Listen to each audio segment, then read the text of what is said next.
Hi friends, నేను మీ లావణ్య రాథోడ్. అందరు బాగున్నారా?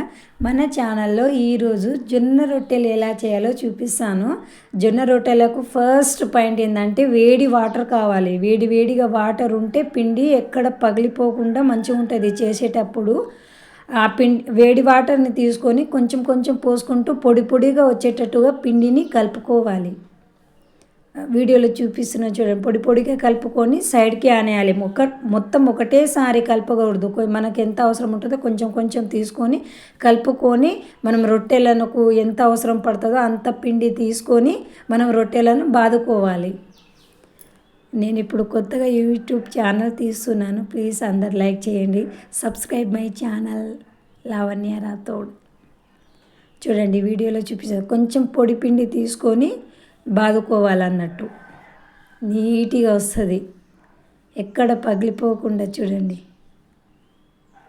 తర్వాత పెనం మీద వేసేయాలి సింపుల్గా. అది గట్టిగా ఉంటే పల్చగా ఉంది నేను చేసేవి అవి. తర్వాత వాటర్ అయితే కంపల్సరీ చల్లాలి. పెనం మీద వేసిన తర్వాత వాటర్ కంపల్సరీ చల్లాలి. మళ్ళీ సేమ్ అలాగే రొట్టెలను 2 సైడ్స్ కాల్చుకోవాలి. కింద పైన అన్నట్టు 2 సైడ్స్ అటు ఇటు తిప్పుకుంటూ కాల్చుకోవాలి. మళ్ళీ సేమ్ ప్రాసెస్. ఫైనల్గా అయితే రొట్టెలు అయితే రెడీ అయిపోయినాయండి. ఈరోజు అయితే రొట్టెలు నేను మొత్తం 8 చేసిన. మనకు ఎంత కావాలో అంత చేసుకోవచ్చు.